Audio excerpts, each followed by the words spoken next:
The Enforcement Directorate has informed the Union Home Ministry that the Aam Aadmi Party allegedly received over 7 crore rupees in foreign funds, violating the Foreign Contribution Regulation Act.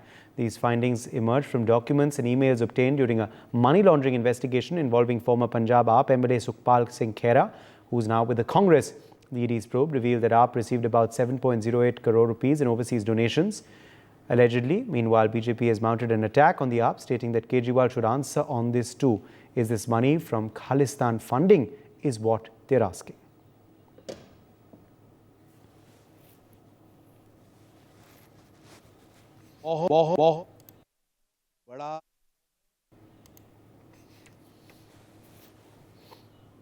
बहुत बड़ा घोटाला और देश के साथ धोखा, देश की एकता और अखंडता पर एक तरह की वार किया है आम आदमी पार्टी और केजरीवाल ने। किस तरह पासपोर्टों पर बाहर से पैसा मंगाया गया है और करोड़ों रुपए, और जिनका कोई हिसाब नहीं, और उन संस्थानों से मंगाए गए हैं जो संस्थानें कहीं ना कहीं क्वेश्चन मार्क के घेरे में है। जॉर्ज सोरेस जैसे लोग जो भारत को बर्बाद करना चाहते हैं, अरविंद केजरीवाल और उसकी पार्टी उनके हाथों में खेल रही है।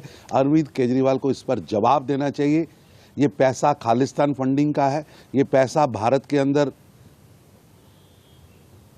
गड़बड़ कराने के लिए भेजा गया है या नैरेटिव क्रिएट करने के लिए भेजा गया है, या आपके कोई और मंसूबे हैं, देश जानना चाहता है। लेकिन इसकी जांच होनी चाहिए, दोषी व्यक्तियों पर कठोर से कठोर कार्रवाई होनी चाहिए। जी sir, thank you. Sir, Arvind Kejriwal कह रहे हैं कि मेरा जेल वापस जाना आप लोगों पे डिपेंड करता है। जनता को कह रहे हैं कि अगर आप लोग झाड़ू पे बटन दबाएंगे तो जो है मैं जेल नहीं जाऊंगा। केजरीवाल को झूठ बोलने का इंटरनेशनल अवार्ड देना चाहिए। दिल्ली की जनता की गाड़ी कमाई शराब की दलाली में जालसाजी, चोरी, शीश महल, ये सब करने के बावजूद भी बेशर्मी के साथ लोगों से झूठ बोल रहे हैं। केजरीवाल साहब, आपने शराब की दलाली में दिल्ली की जनता की जेब लूटी, तथ्य छुपाए, भ्रष्टाचार की प्रकाष्ठा की। लेने वाला भी, जिसको भ्रष्टाचार का पैसा पहुंचा वो भी बता रहा है, जिसने दिया वो भी बता रहा है। पूरे तथ्य मौजूद हैं, चैट्स मौजूद हैं, मोबाइल्स की, व्हाट्सएप की चैट मौजूद है। पर आप बेशर्मी के साथ सब कुछ छुपाते जा रहे हैं और देश के न्यायालय ने आपको अल्प जमानत दी है।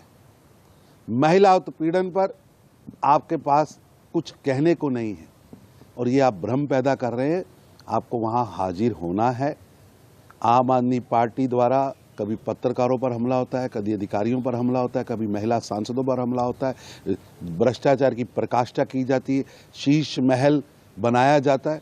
ये सब बातें जनता देख चुकी है। अब जनता केजरीवाल से घृणा करती है और वो घृणा 1 जून को बटन दबाकर पूरी भी होगी और 4 जून को उनका जो परिणाम आएगा, वो चाहे दिल्ली हो जाए पंजाब, केजरीवाल आम आदमी पार्टी का सुपड़ा साफ होगा।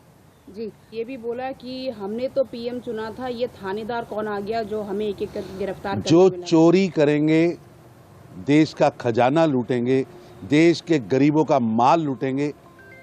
भारतीय जनता पार्टी की स्पष्ट नीति है, zero tolerance on corruption. Kejriwal साहब, आप चोरी भी करें और सीना चोरी भी करें। बहुत Shubh Rana is joining us for more details on this story. Shubh, what has the BJP said while attacking the AAP on this ED disclosure today? Yes, definitely, because BJP is on direct fire, because BJP have been saying it continuously that Aam Aadmi Party is the party which has started from corruption, which have, when the party was formed, they have said that they'll fight against corruption, and but now Aam Aadmi Party is all alleged on the charges of corruption, money laundering, all that things. But it is important to learn that the ED had written to the Union Ministry of Home Affairs alleging that the Aam Aadmi Party, which rules Delhi and Punjab, had received more than 7 crore foreign funds in contravention of Foreign Contribution Regulation Act. And the Aam Aadmi Party have been saying that the matter is an old issue and that it has already responded to the authorities on the charges. And Aam Aadmi Party have also alleged that it is the Bharatiya Janata Party who have been doing continuous efforts to defame Aam Aadmi Party since elections are near. But BJP leader Tarun Chugh also have said that this is a kind of attack on the unity and integrity of the country, where people like George Soros, who want to destroy India, and Arvind Kejriwal and his party are playing into their hands. When Tarun Chugh have also added that Arvind Kejriwal should answer on this. Is this money from Khalistan funding, or do you have any other intentions? So there is a direct conflict between Aam Aadmi Party and Bharatiya Janata Party, and ED is all set to take Aam Aadmi Party as the beginning setter in this whole process of that money laundering case. For more such videos, subscribe to the NewsX YouTube channel, hit the bell icon.